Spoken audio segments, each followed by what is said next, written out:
Episode 7 today is going to mark a good new beginning, I think, for us in respects to in the first 6 episodes, the way we've done this is the absolute hardest way possible. We have been in 2 different rooms away from each other using headsets because Podbean has some issues that you have to go through when you have a co-host. And we were not bright enough to realize that if we just sit together and each of us have our laptops and we use one mic, that we could eliminate 90% of our problems. And we've done that. We've made a good investment in a good mic, we think. And so we have one more little small investment to make, and then Jerry will be good to go. What we've lacked in the last 6 episodes is Jerry and I sitting here where we could see each other and read each other and play off each other's visual cues. And that's why we had a lot of overlap, I think, and a lot of times. And last week, we both want to just apologize. The audio from last week sucked, for lack of a better word. 2 different inputs. One was on a normal level. One was at about a level on a scale of 1 to 100 was about a 3. Yeah, it was terrible. So it was terrible. It is what it is. The other one was like at a 99. That would be me, and I'm loud enough as it is. Jerry was at a 2, and he's usually the quieter of the 2. So hopefully, sound-wise, this is going to sound a lot better. And yeah. So how was your week? My week was good. I'm not starting the podcast on nearly the high that I did last week. I think it's safe to say you're probably not either. You are drinking a good beverage that you like, a Mick Ultra Light. I'm drinking a Coke Zero, which is what I drink 99% of the time. Good drinks for both of us. Nowhere near what we had last week. No, last week was nice. Yes, it was. And, we were celebrating 100 downloads last week. And thanks to everyone who, even if you came in for a minute and listened and downloaded, we have downloads now from India, from Great Britain. We had downloads, the newest states to add to the state list. I don't know if you saw today. I did not. Nevada. We have listeners from Nevada. We have listeners from New York and New Jersey and Connecticut. So we're invading the Northeast. Howard Stern, beware. I was glad to see that the number of listeners from Kentucky finally overtook and passed Tennessee. Considering the fact that you have lived, 70-80% of your life. I don't know. You were out west for a while. 70%. Yeah, a good portion of your life here. Same for me. I lived in the Washington, D.C. suburbs for a few years, but other than that, we're Kentucky boys, born and raised, and spent most of our life here. And 99% of our family and friends are here, and we started a podcast, and we had more viewers or listeners from Tennessee than we did from our home state until this week, I believe. Well, that, and, being from Kentucky and a huge fan of Kentucky football, I like it in basketball for you. I like it anytime we can beat Tennessee. Sure. I don't care if it's donating blood, if it's the first ones to get to vote. If we can beat Tennessee on any given occasion, let's do it. So I'm all about that. Has Robin lived here long enough to halfway begin to feel the same way? Kind of not. I don't think she even cares the way we care, really. She's not a sports fan, which is where a lot of this. Yeah, and originally she's from North Carolina, so. Okay, I didn't know that. Yeah. Did not know that. How was your week? My week was good. Week was real good. A lot of work. It's very hot, so a lot of my work, as you all may know, I'm a realtor here in Central Kentucky, so a lot of the times I can do my work on 2 wheels, which always makes me happy.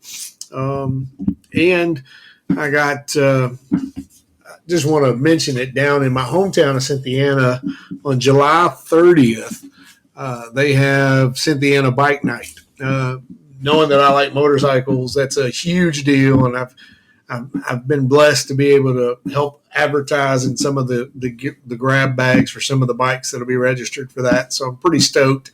I'm dropping that stuff off tomorrow. last year, as an example, this little small town, I think Cynthiana at last census had just under 6,000 folk. Last year, I think by noon, the event starts at 10, it goes to 8. By noon, there was already 2,000 plus motorcycles there.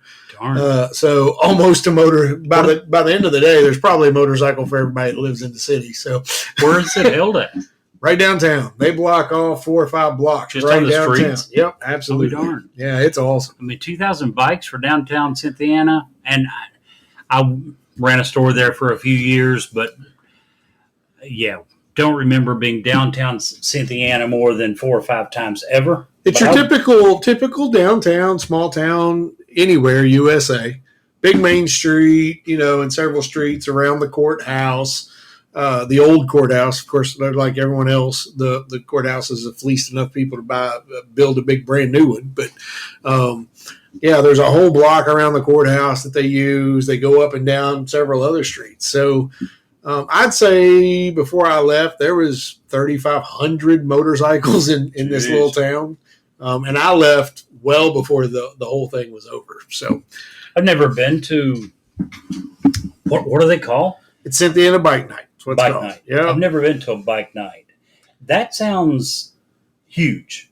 Now, I've been to a few of the like antique car shows, that type thing. If they have 100 participants, they're lucky. Yeah. That's a good one. Yeah. You're talking about 3,000 bikes. That just seems huge. Is Well, it compared to most bike nights? Is that average? It's one of the biggest, and I would say it's one of the biggest in Kentucky. Started saying it sounded huge. They have, food trucks. They have live music. They have stunt. They block off one whole street that's just for stunt bikes. And they have these guys come in, and the things that these guys can do on 2 wheels makes the stunts you see on Hollywood look ridiculous. Yeah. It's crazy.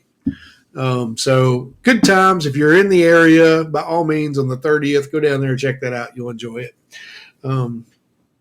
But just wanted to bring that up. Those guys, good friends of mine that I grew up with, put that on. Their motorcycle club puts that on, and the money that they raise and all that stuff goes to good causes, and it's just a good day. So definitely want to check that out. On the June 30th? July 30th. July 30th. Okay. Yep. Okay, gotcha. Yeah. A little over a month to go. So, Jerry. Yes. Over the years, you've always said that I had 2 faults. Only 2? Yeah, that's what you usually say. Really? Yeah. The first one is that I don't listen. No. The second one is I don't remember what the other one was. Yeah. Oh, that was a poor attempt. No, poor that attempt. was one of your better ones, I would have to say. I would absolutely have to say that was one of your better ones. You did throw me at first, mainly because I'm like, wait a minute, where's he going with this? Well, I don't remember ever saying that to him. Well, let me give you some advice. What's that? Since you enjoyed that joke. Tequila may not be the answer to your problems, but it's worth a shot. I would totally agree with that. That's just a no-lose or that situation. wonderful wine we had last week. Gosh, that stuff was good. That stuff was awesome. By the way, what did your wife have to say about the let's cool everything? Oh, she thought we was gross. Of course, she's thought that for quite some time, right? Yeah, absolutely. She has thought that for quite some time.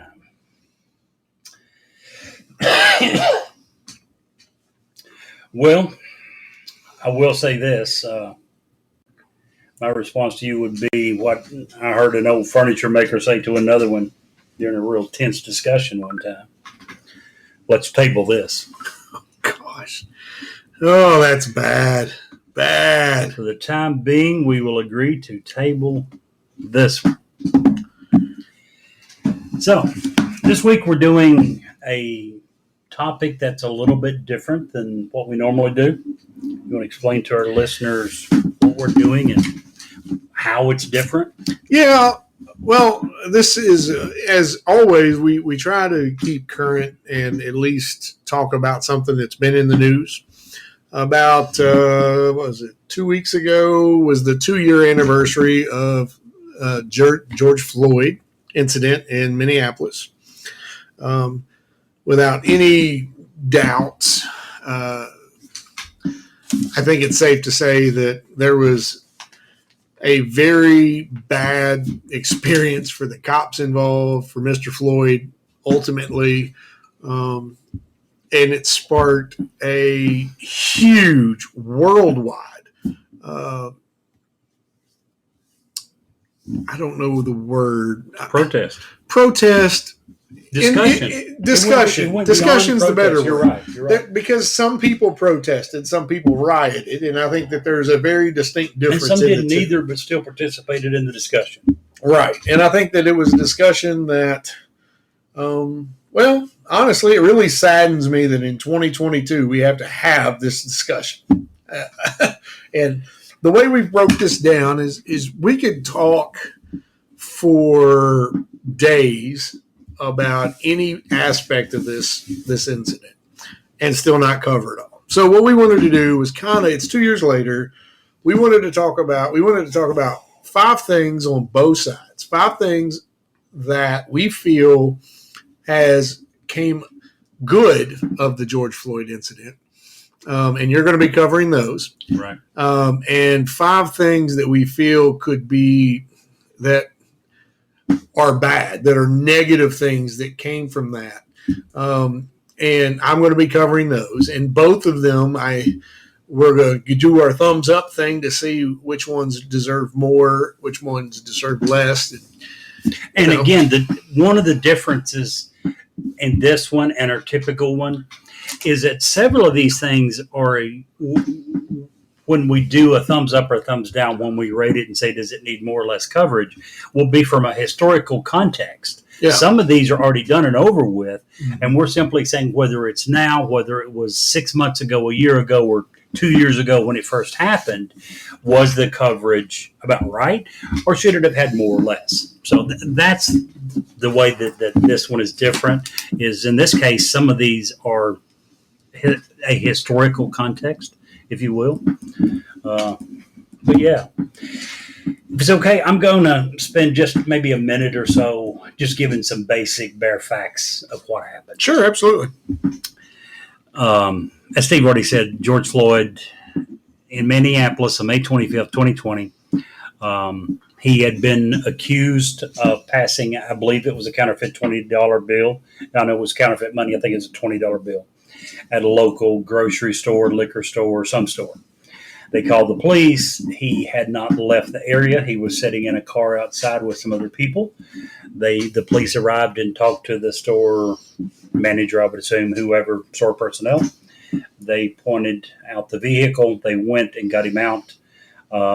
He very quickly, according to what the cops stated, and from everything I've seen, they were 100% correct. He was obviously blown out of his mind on drugs. This guy wasn't even close to being sober. I do remember hearing, but I don't recall now what drugs he was on. If I have that answer for you. It was pretty strong stuff. What was it? George Floyd, at the time of the autopsy, which is several hours later, mind you, had meth, marijuana, and enough fentanyl in his body to kill 3 healthy men. Fentanyl is one of the stronger, more powerful, potent drugs. 73% of all overdoses today is because of fentanyl. This guy was on a ton of stuff. Probably why he didn't have enough sense to leave the scene of the crime after he committed it. Stick around for I don't know how long. I would have guessed a few minutes at least before the police showed up. I can't imagine the police are going to red light it to get a counterfeit bill. Exactly. So, I mean, he was there for a minute. Yeah, he was. He just sat in the car right out front, basically. This wasn't across the street, down a block or two. He was basically right in front of the same store he passed the counterfeit money, sitting in the car. But anyway, he was asked to get out of the car. They talked to him. They quickly figured out that he was on some substance and I think pretty quickly they knew that it wasn't just alcohol, that they knew the guy was on some serious drugs. There came a point in time, and I don't know if I ever heard, based upon what evidence, or if it was just that fact that he was publicly intoxicated, blown out of his mind. That he was put under arrest, and they proceeded to initially try to take him and put him in the backseat of a patrol car. Apparently, he was claustrophobic. He fell down, or at least claimed to be. I don't know if he was, but he claimed to be claustrophobic. He fell down. At this point, he was put under arrest. He was handcuffed, hands behind his back. He was lying face down in the street. And Derek Chauvin, the senior police officer at the scene, proceeded to kneel with his knee on the neck of George Floyd for approximately 9.5 minutes, during which time, by the way, there was 3 other police officers. There was several other bystanders, witnesses, and at least 2, I think more, but I know there was at least 2 people who videotaped with their cell phones part of the incident. He was heard repeatedly telling Chauvin, "Please, I can't breathe."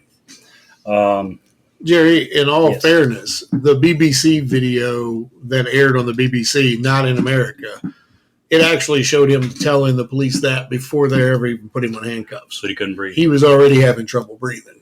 Very overweight guy. He was overweight, but according to the coroner who did it, the first effects of a fentanyl overdose is the constriction of your lungs. So he was already beginning the throes of that. He was having trouble breathing to begin with. Yeah. So even after that, Chauvin did not let up. He continued to kneel on his neck. Several bystanders were begging for the police to let him to get him up, to help him to no longer kneel on his neck. I don't recall now, but one of the police officers actually even came and tried to get Derek Chauvin to let him provide medical assistance, and Chauvin refused. Derek Chauvin continued to kneel on his neck for approximately 3.5 minutes after George Floyd's body became basically lifeless. He quit moving. For another 3.5 minutes, he continued to kneel. Long story short, George Floyd died. Obviously, there was a lot of talk later on about, if he had not done drugs, would he have died? Probably not. Again, at the same time, there's zero evidence to prove that without the police intervention that he would have died. It's possible. Anytime you're doing huge amounts of drugs, it's possible. Well, the coroner later said that if we had found George Floyd in a hotel room or his house later that afternoon, they would have been doing it as a regular drug overdose. That's how he had that much fentanyl in his system. He had a lot of fentanyl in his system. Yeah. And again, not a good guy. This guy had a long rap sheet. This guy, 9 arrests previous. I believe he had previously done time in prison. 5 years. No one is trying to say that George Floyd was a good guy. But at the same time, I've yet to hear anyone that has ever said that he did anything that gave the police the right to become judge, jury, and executioner and decide to murder him on the spot for what he had done, for what he was accused of. I don't even care if you were accused of murder. That does not give police the right to become judge, jury, and executioner on the spot, which is basically what happened. So that's just said to give a little background of the George Floyd incident. Just in case somebody was living under a rock for the last 2 and years. hadn't heard. It's true, but you know what? Part of this I'd forgotten. Again, it was 2 years ago. You and I were talking just the other day. We had read that Putin is now saying that he believes that Russia will ultimately prevail in the Russia-Ukraine war, simply because he thinks the rest of the world is going to get tired of following it and going to get tired of helping. And that happens. We get tired of hearing all the bad stuff. So, yeah, this was 2 years ago. So that was a little background on what happened. And so which one are we going to do first?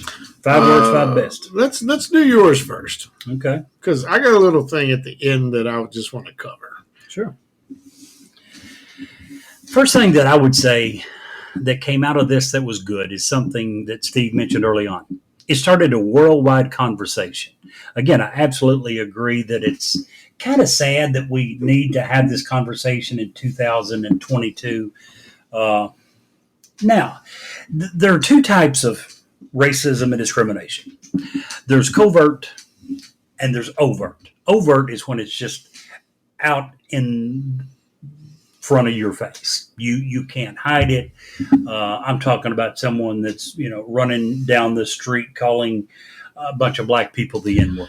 Your guy in Buffalo that you talked about the other day, pretty overtly. The guy that went into the grocery store. Oh, yes.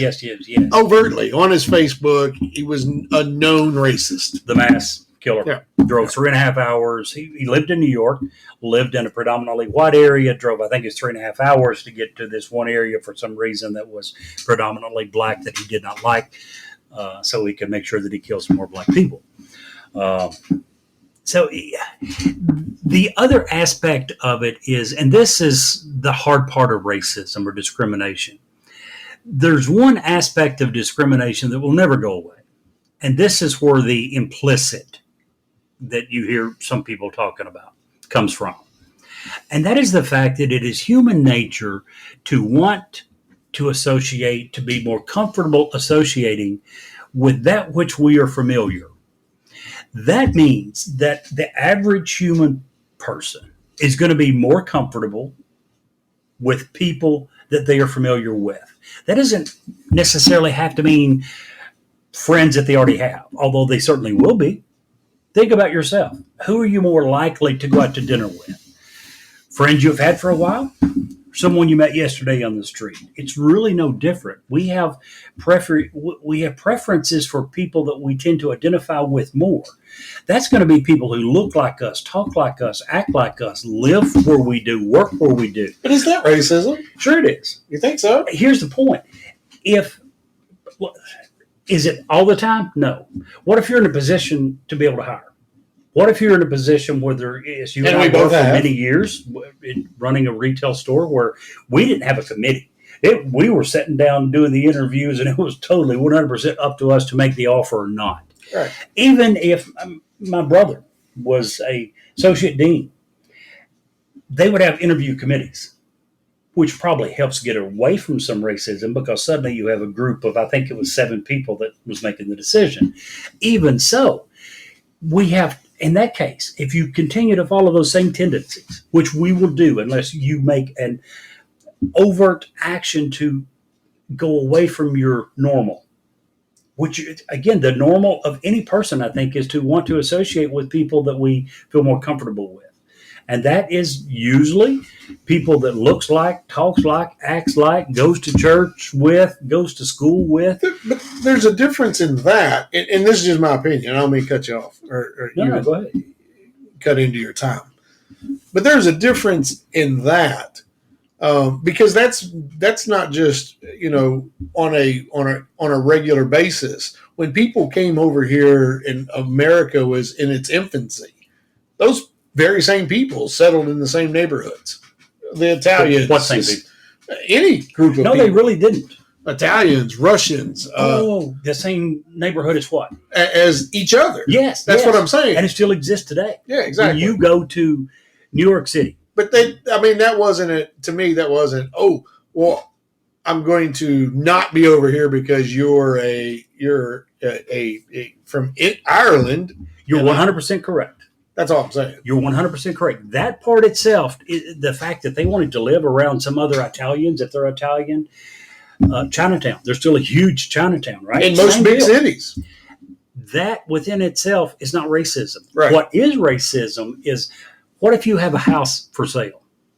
Oh, I deal with this every day. Yeah. What if you have a house for sale and you're in the middle of Italian area and a couple of white families, a couple of black families come and want to look at it? Do you treat them the same way as you do the Italian family that comes? Because if you don't, that is racism. You're talking about me personally? No. Oh, the group Steve, of people. You're not a real estate agent. You don't have homes for sale in New York City. Right. My question is, those people in New York City, which you got to get into a big city before you're going to have an Italian section of town, right? Sure. You don't have that in Frankfort, Kentucky.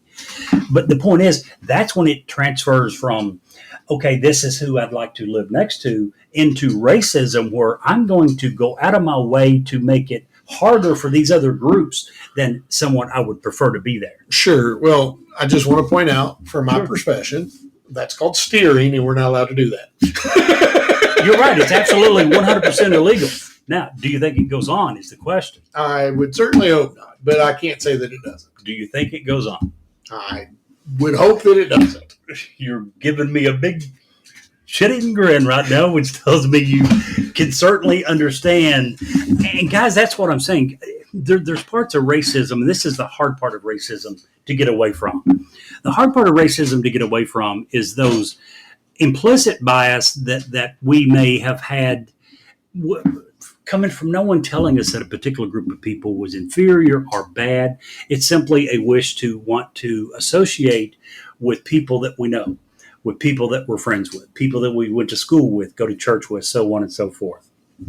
Anyway, kind of got off the track of the point that I was trying to make. The first bullet point that I was making was that it did start a worldwide conversation, which is a good thing.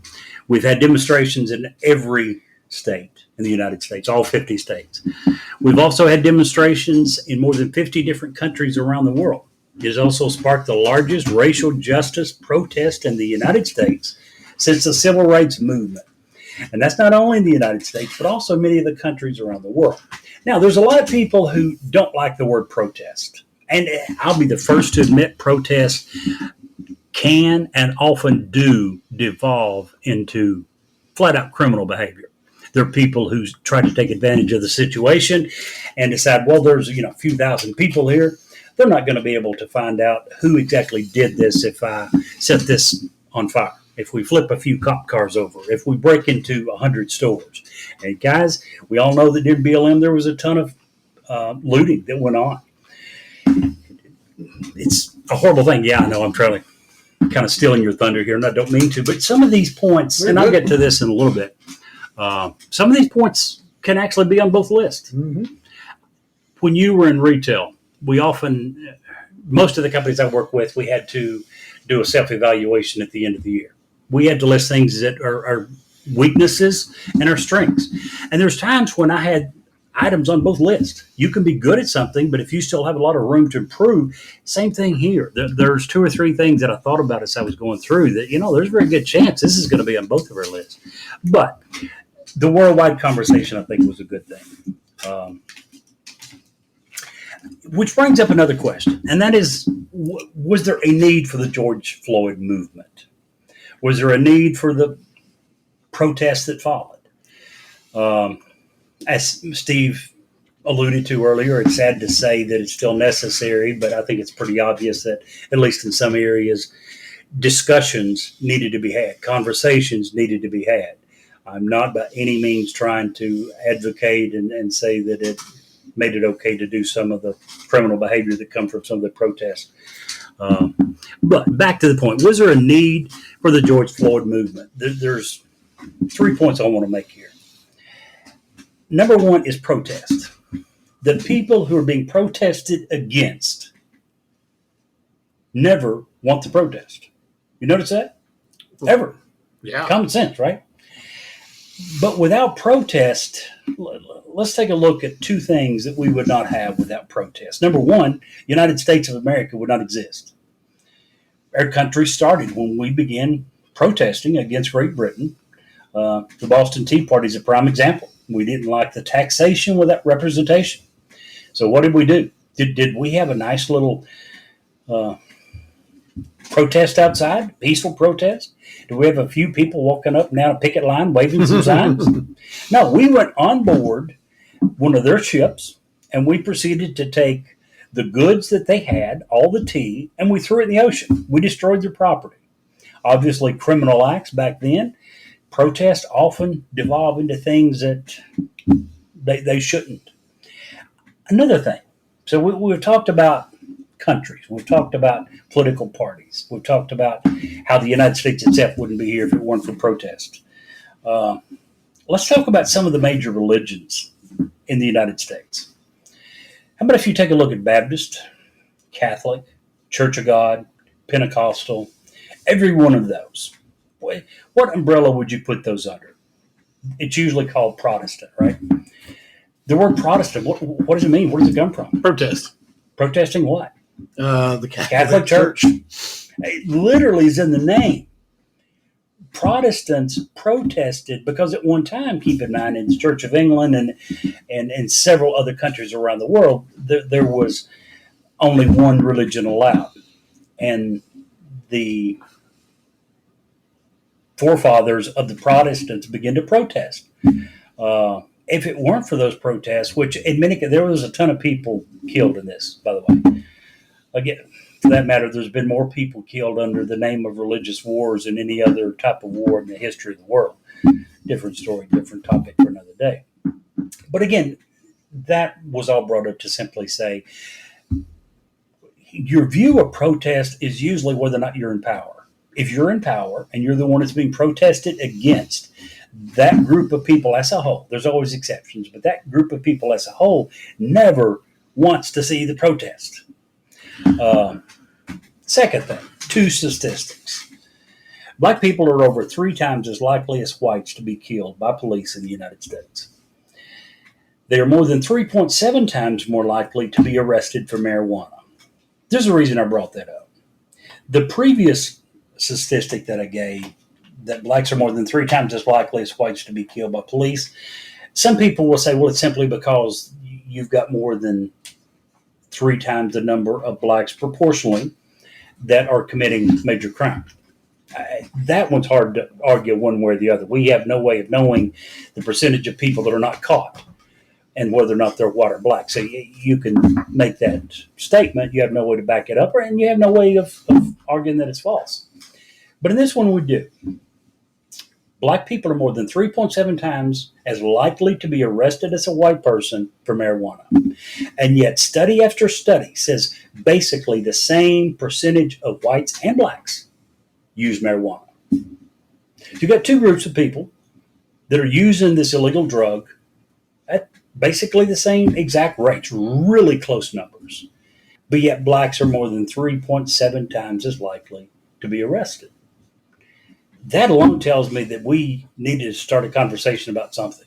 So, number 1, I'll try to speed it up. Number 2, cracking a whip. Huh? Now you're good. The second thing I would say is that police departments are making changes. Let me ask you real quick about the marijuana thing. Sure. And hopefully in a couple of weeks we'll be able to ask one of our guests about that. Just real quick. One sentence. Legalize it? Well, absolutely. I will then go further and say something you probably didn't think I would ever say online. I'm one of the crazies that believe what Marion Barry said, the drug addict, cocaine sniffing, prostitution hiring mayor of Washington, D.C. I think he had one smart thing that he ever said. For sure. And that was legalize it all. All of it. Yeah. All of it. I realize there's some danger in that. And here's the point. The majority of crime from drugs, any drug, comes from trying to get the money to buy the drug. If you legalize it, the crime goes away. Or the crime is a result of getting the money from the drug on the drug dealer side and fighting for areas with which to sell. It's still about the money. Yeah, it's all about the money. It's all about the money. Legalizing it does away with that problem. Legalizing, and again, guys, I literally mean it when I say all of it. Meth, heroin, fentanyl. Here's the thing, and to go along with what you're saying, and this, I firmly believe this in my heart of hearts. I don't use meth today. Yep. And it's not because it's illegal. I don't use meth because I don't want to have to deal with what meth brings with it. Exactly. So I feel like even if it was legal, I'm still not going to do it. I'm still not going to do it. I'm not going to do it. I'm not going to say, hey, you know what? I've been a good boy for a couple of months. Let's have a wild weekend. My idea of a wild weekend is let's get a bottle of wine. Let me drink a 6-pack. It's not to go do heroin. That's because you're old.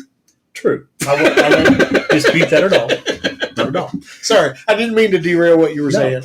Maybe that's a topic we cover. Yeah, but when you ask, this is pretty big. don't want to get off on Yeah. too much of a tangent. But your original question was, should we legalize marijuana? Absolutely. I agree. In my opinion. I agree. Absolutely.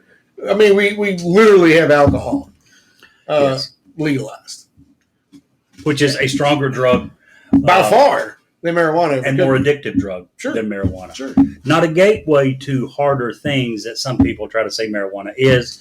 I get that. Anyway, back to you. I'm sorry, I didn't mean to derail that. You brought it up. I thought I'd ask. There you go. Well, thanks. I appreciate it. And I eliminated one more person from my presidential race. I'm just So kidding. wanting to I'm just legalize kidding. I'm just kidding. don't even go there. The fact that don't even. I can't pass that one up. No. This is coming from a man who just said that he would eliminate me from consideration as a running mate when he runs for president. No. I said I eliminated you as competition. Okay, competition. Now you can be my running mate. Okay. I'll let that one go. You know where I said it. I'll back off. Point number 2, police departments are making changes in more than 25 states, including our state of Kentucky, and the District of Columbia. We've enacted some form of police reform. The most common are 2 things that Kentucky did, and that is to bar the chokeholds and to bar no-knock warrants. I think no-knock warrants are stupid. It's just absolutely idiotic. How many guns do we have in this country? Isn't it like 1.5, 2 for every man, woman, child? Yeah, 300. We have 306 million people. In last study I did, and I was researching this for something totally different.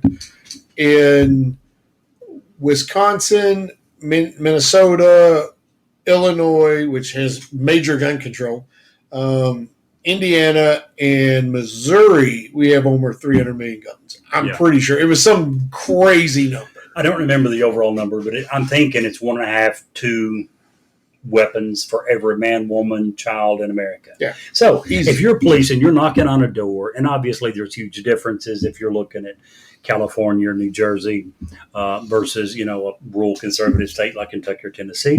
But what are the chances that you're going to encounter a home with a weapon?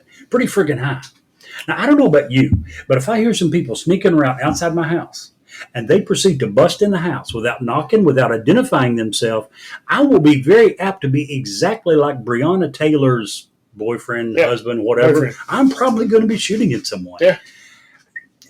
Absolutely. We have that. We have in Kentucky, we have the castle law. And we have every single right within the world to do that. Unless it's a cop, which you have no way of knowing, and a no-knock warrant, they don't have to identify themselves. Right. But if it's a cop, there's no law that says you don't have that right. You can look at the statistics, which says if I do shoot and kill a cop, I will go to prison. If you make it that far. If I make it that far. Breonna Taylor did not. And she Right. didn't even have the gun. So that's number 2. And I think that those 2 things need to happen. Chokeholds should be barred. No-knock warrants should be done away with. And if I can get this screen to scroll.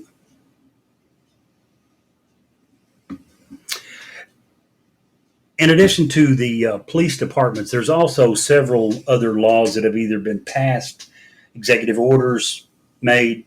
Trump, he passed in 2020 the executive order on safe policing for safe communities. Several other bills have been proposed that have not yet passed from the federal standpoint. The Justice and Policing Act of 2020, the George Floyd Law Enforcement Trust. These are things that at least some of them are going to be passed, and they are good things. Third thing, and this one is where, especially in a good old country boy state like Kentucky, it begins to get contentious. But one of the good things that I think happened as a result of the George Floyd movement is the removing and prohibiting displays of the Confederate battle flag, some statues honoring Confederates. And again, that one is good and bad.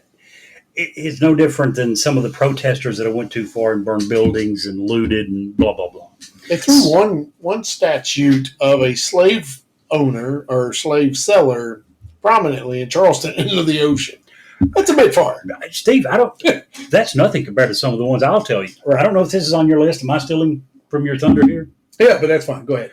Because we're coming at it from different angles. Here are some of the ones that are just absolutely stupid. Statues of Christopher Columbus were torn down and demolished because he and his actions led to racist policies against Native Americans. Winston Churchill statue in the United Kingdom was attempted to be pulled over. Wasn't, I think I read, they weren't successful at that, but did spray paint it and call him a racist. I don't know why. I assume someone in his family had slaves. No, that's really brilliant because they'd all be speaking German if it wasn't for Churchill. Really. Not only that, George Washington, Thomas Jefferson, John Adams. These are some of the statues. Abraham Lincoln. Anyone who, and I'm not for sure, what was his, what were they criticizing about his? He didn't have slaves. No, and he actually freed the slaves. But he had a statue in Lexington. Was it Lexington? No. Or was it Frankfurt? Neither one. Not of Abraham Lincoln that was removed. No, it wasn't removed, but they wanted it removed. Okay. It had two children that were of African American descent at his feet, and he was reading to them. And they wanted him because subservient type position or something. Right. And it was that wasn't the intent of the statue at all. Memorializing. Right. Totally agree. When you start talking about George Washington, Thomas Jefferson, who had a black slave and later on in life was known to have said she was the love of his life. Yeah. He would have married her had laws allowed it. When was that changed? Not until the 1950s, wasn't it? It's not or 60s, maybe. Maybe it's not been that long when a black person and a white person get married. But anyway, some of the people took it way too far. Now, on the other hand, was there some statues that probably should have been done away with? There's a link that I will add to the podcast later when I'm on my computer that shows a list, if I remember correctly, of 173 different Confederate statues that have been removed since the George Floyd movements. I'm going to give you the name of a few of them. Steve, if you recognize any of these and think that any of these deserve to be memorialized, please stop me, let me know. Okay. Here's the name of a few. John Castleman, Alfred Mouton, Henry Watkins Allen, Charles Lynn, Judah Benjamin, William Wing Loring, Henry Lawson Wyatt. Recognize any of those names? No one. Me either. Not a single one. John Castleman was, I'll have to go look it up. I thought I remembered. Lexington or Frankfurt won. We had a statue of him. These guys that I just mentioned, they all had statues. Their claim to fame, they were in the Civil War as a Confederate officer. Is that a reason to put up a statue? No. Let me ask you something. How many people from the Revolutionary War have you ever seen or heard of having a statue if it wasn't one of the top 2 or 3 generals of one side or the other? True. Now, how about any other war? Forget Revolutionary War, which is probably the most important war. Any other war. Right. I will say, back to my hometown's Indiana again. We did name the bridge, the main primary bridge coming into town, after the guy who burned our town down twice. Just want to throw that out. Which side was he on, by the way? Huh? Which side was that guy on? Not that it really matters. He was on the south. He was Confederate. And Indiana was literally right. So why would they, if he burnt the town twice, why would they name I have no idea. The bridge after him? The General John Hunt Morgan Bridge. I'll be darned. So my point was that there's a lot of these statues that when you begin to look at it, I find a really hard time finding a historical reason for this statue existing other than people simply trying to glorify the Confederacy. And that if that is the true reason that the statue was there, I would say it should probably come down. Again, when you start talking about General Lee, Jefferson, what's his name? Jefferson Davis, president of the South. A little bit different story there. You're talking about the top guys. I could understand why some of those statues were there. Those were taken down as well, which I don't agree with. But number 3, remove and prohibiting displays of the Confederate battle flag, which I really don't get. And again, I grew up in a little small town in southern Kentucky. I remember going to school and seeing pickup trucks out in the parking lot with a Confederate flag across the back of the back windshield. Even then, wondered, what is it you're trying to say? What is it? If it's not anti-black, what could that possibly say? Do you have anything to add? I agree. It's possible, I guess, that someone, is The argument you get is Southern heritage. bullcrap. But no, I'm not saying that that's what I tend to. I'm saying that's the argument you get. No. I agree with what you're saying. But as an extension, that Southern heritage is inherently related to slavery. Exactly. So 6 to 1, half dozen of the other. right. So that argument's null and void, in my opinion. That's what I was getting. Going along with the same thing, the prohibition of the Confederate flag. United States Marine Corps, United States Navy, United States Coast Guard specifically have outlawed or have prohibited the Confederate flag from being flown on any of their bases, their installations, any of their members to have any public sign of it. So if you have a Confederate flag tattoo, that's fine and great. You better keep that thing covered up 100% of the time. Later on, Secretary Esper passed a rule that prohibited the flying or the presentation of the Confederate flag at all U.S. military installations, which is probably the reason why the Army and the Air Force never went ahead and prohibited it as well. My bad, dude. I just realized I'm way over on this. Oh, no, you're good. That long? You're good. I don't care. This is a topic that deserves that amount of time. 2 more, and I'll cover them really quickly. Number 4, accountability. Derek Chauvin and the other 3 officers were fired and charged with crimes. Derek Chauvin has been found guilty of murder. The other 3 are awaiting trial for aiding and abetting murder. Prior to that, to put that in perspective, prior to this instance, only one other police officer in the state of Minnesota had ever been convicted of killing a civilian. Wow. Ever. That's crazy. Ever. Because we know that happens. It does. Okay, now let me say that. We know that happens, okay? But that being said, police officers have probably the hardest job on U.S. soil.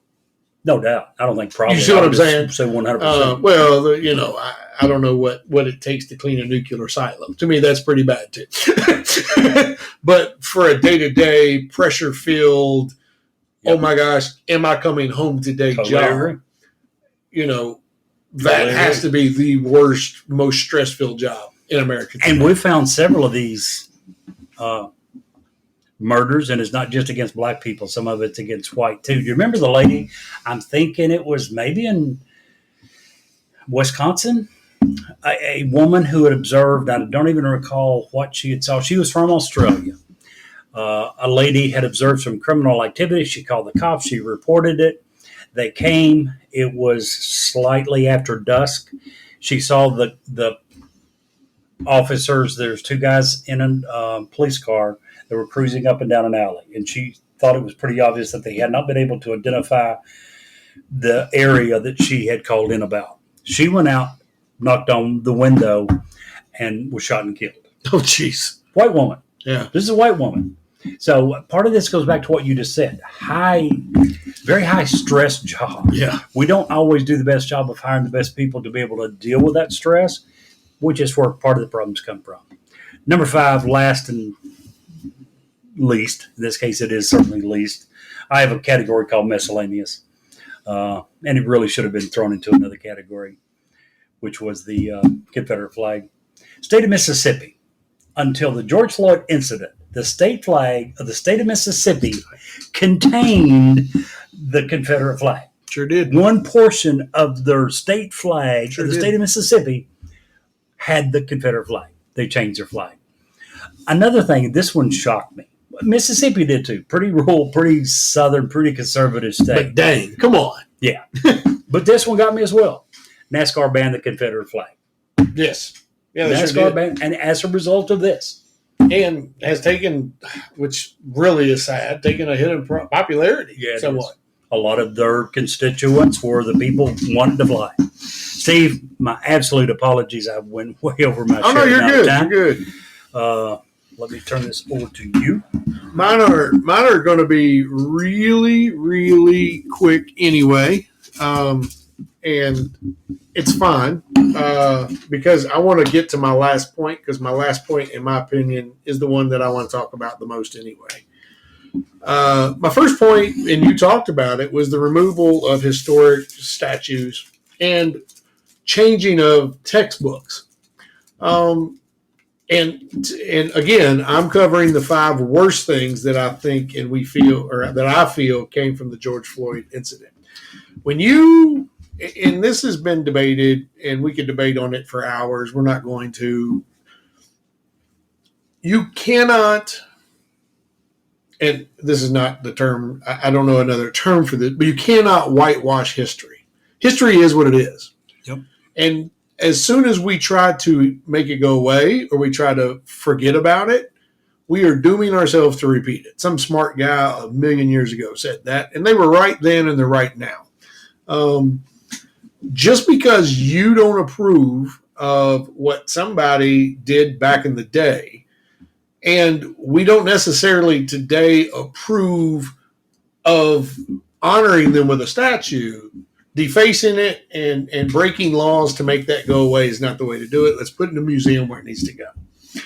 Which is what Kentucky did in both of their cases. Right. Let's put it in a museum. Let's put it in I think Kentucky and Lexington, they put several in the cemetery. The cemetery is a place of rest. Why not put those things to rest in the cemetery? So, but you can't just make them go away. You can't throw them in the ocean, because that doesn't fix anything. That doesn't teach anything. So the number 2 thing that I think was the worst was negative, and I'm going to use one example. There's several in the United States. Is a big thing that happened is the defund the police movement. I have never, Derek Chauvin and the dudes that were with him are bad dudes.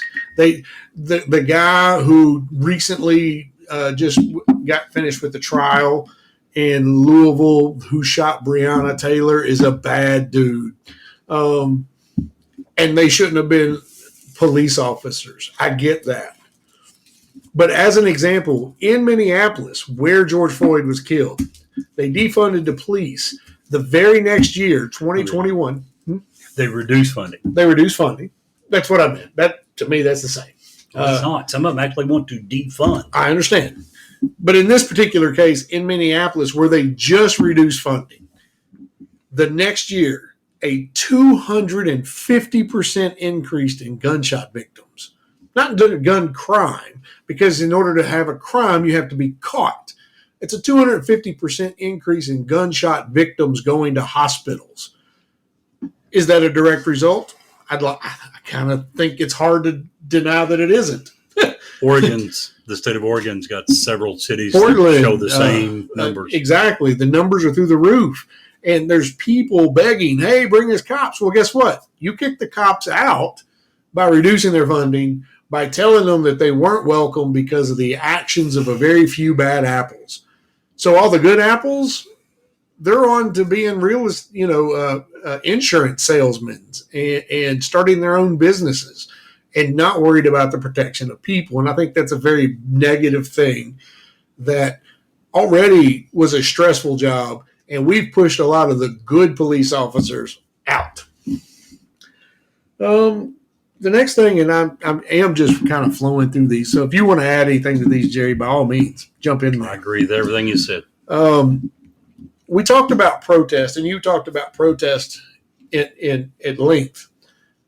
But the minute your protest throws a shopping cart through a window and your protest starts looting the store and destroying small businesses in your community, it's no longer a protest, it's a riot. That's where I would disagree. When you say your protest, how do you keep a few bad apples from showing up? Whether it's a police department or a protest. There weren't a few bad apples that destroyed the Target in Minneapolis. There were hundreds. They looted the whole store. In fact, I don't even know that it ever reopened. But once again, in almost every case, there was a group of people who started a protest, and these people were not looting. These people were honest people trying to make a difference. I understand. And those people in that particular case, it's my opinion, if you're one of those people, you need to police the other people. You're not going to get the police there. You don't want them there. You see what I'm saying? I do, but it can get out of hand quickly. 19 more people within 2 weeks in those protests all across the nation. 19 more people died in the riot/protest. There's a correct way and there's an incorrect way of doing it. And I'm not talking about the people that were doing it the correct way. Those people were trying to do their very best. The people that took advantage, the looters, the criminals who killed these other 19 people, it was kind of the same thing. And it leads to my next point. It only takes a few people to give a movement a bad name or leave a bad taste in somebody's mouth. No different than the few bad apples in the police department that have given exactly a bad overview of the entire police force in America. One of the big movements that came out of and it didn't originate there, but it definitely exploded when the George Floyd thing happened, was Black Lives Matter. Very good meaning. Hey, we are out here. We care. Our people matter. Okay. And quite frankly, it didn't take long before the self-appointed leader of BLM was siphoning off several $1 million of the donated money to buy her own self a bunch of real estate. And then when it got hot for her, she handed the business off to her husband. He did the same thing. And it's really unfortunate because the same deal as the rioters, now people have, in general, not everybody, because not everybody who believes and is a part of the Black Lives Movement are these people. But it does leave a bad taste in your mouth about the whole thing. And those are people in control. It's no different than how, in my opinion, how people viewed the Catholic Church and the priest and the Pope and the handling of the sex scandal. I would even agree that it's one of the worst things to happen, even if it didn't leave a bad image of the movement. Simply look at the fact of all this money that was raised by people that were trying to make a difference, and you find out it was wasted on some greedy jerk who decided, I'm going to take that money and enrich my life. So even if it didn't, which I agree, it's going to leave a bad mark on the movement.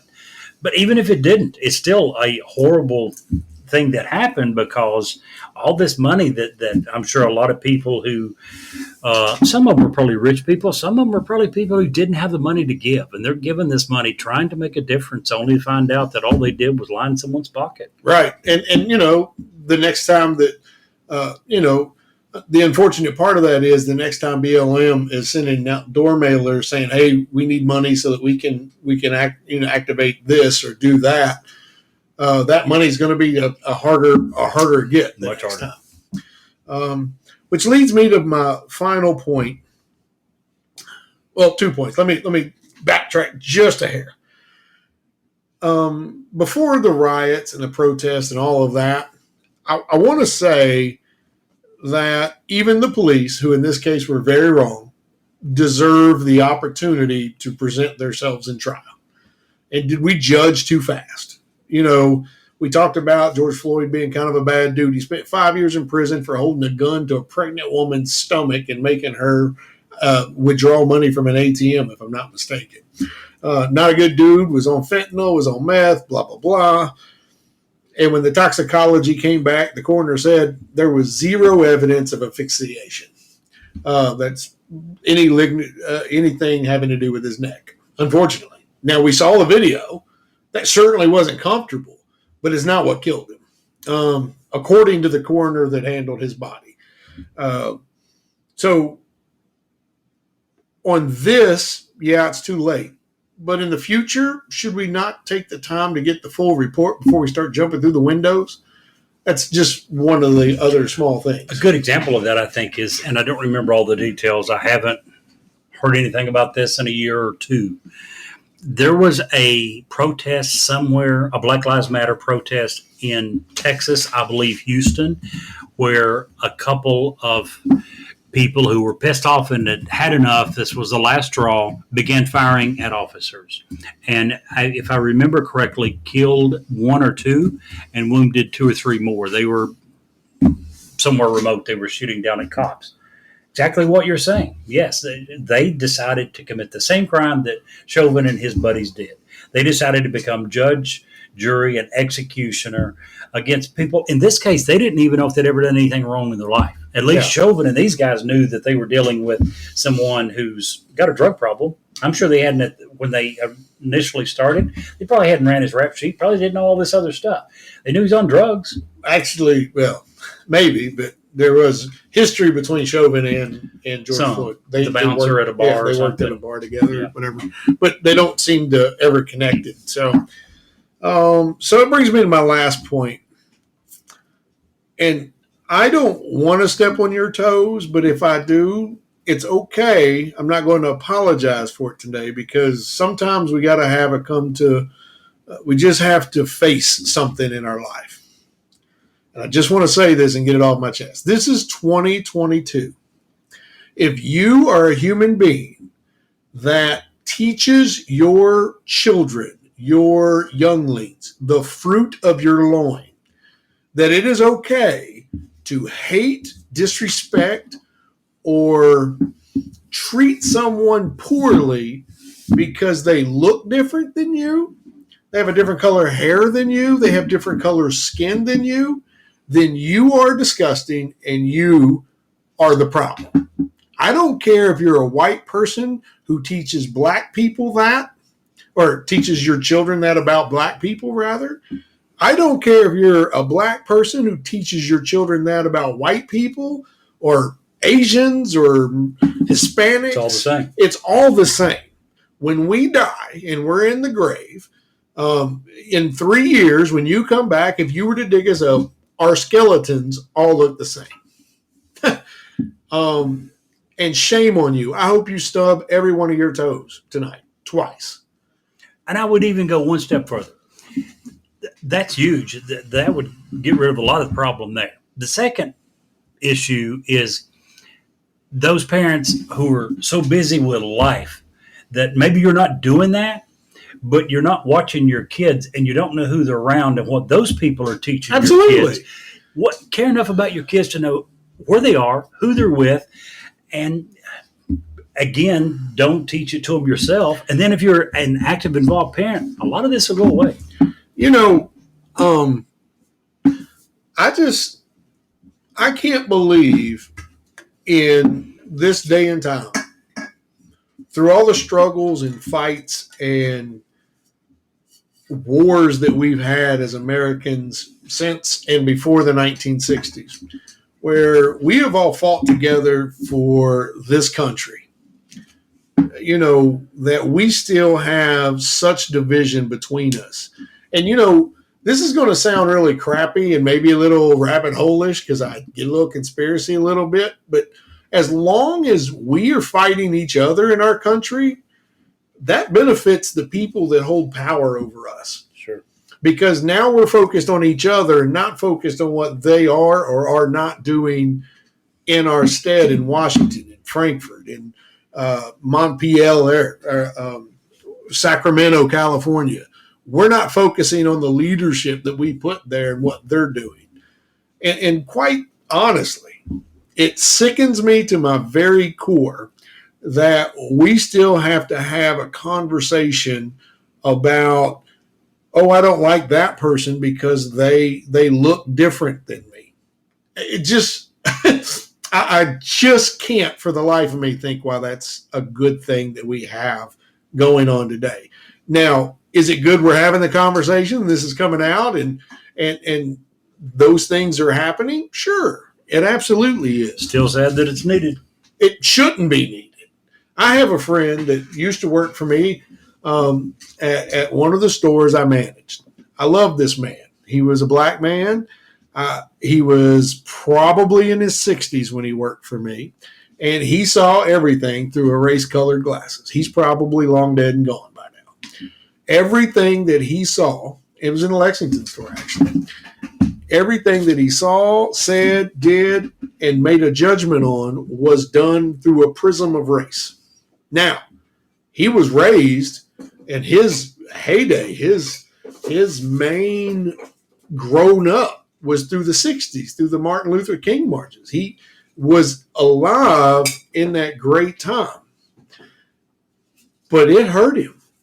And, he and I had a mutual respect, but it blew me away because I heard him on several occasions with his grandkids in the store say, now this is the only kind of white guy I like. And he was talking about me, and I'm like, don't say that. There's lots of good, it happens, and I get that it happens. But don't you as a listener or you as a person be the reason for that. We are charged to be so much more, and we have the ability. And if you did do that, if you have been that, you have the ability to change that. You have the ability to make reparations and make changes and repent and go in a different direction and not be that person. So we can't change the world, but we can change our little slice of the world. Absolutely. That's a good way of looking at it. It's a good way to end the show, Jerry. It's a good job. So next week, do you know what you're talking about? Have an idea? Not a clue. Wait a minute. Is this the going to be our first rapid fire thing? Oh, we could. Let's do it. We haven't said when. We just said it would be probably the first of the month. So that would be the first. That would be the first of the month, right? No. We have 1 week before. You're right. One more week of regular topics. I think my topic next week will be if I can arrange for a guest. I have a great guest coming in on my side of on the topic I want to do next week, which is surveillance. Oh, I think this will be the one topic then. Yeah, that's big enough for the guest. Yeah, and I think that it's something that kind of pairs into this. Jerry and I very much disagree on this and several actions on this. I think so. And so we're going to probably talk about surveillance next week. But hopefully we will have this set up. This seems to be very good. I am stoked that everyone's here. I hope that we can go on. Also, earlier in the show, we mentioned that last week we were doing, because we were drinking wine and having a good time because we cleared 100 downloads. We're at like 230 now. So thank everyone who downloads us. Every single one of you. We appreciate it. We almost didn't mention it. If you have an idea for the show, or last week we did ghost stories. If you have a great ghost story, send us an email. We want to hear it. Our email for this podcast is Newsworthy with Steve and Jerry @gmail.com. Correct. One word, no question marks. We'd love to hear from you. We talk to you next week. So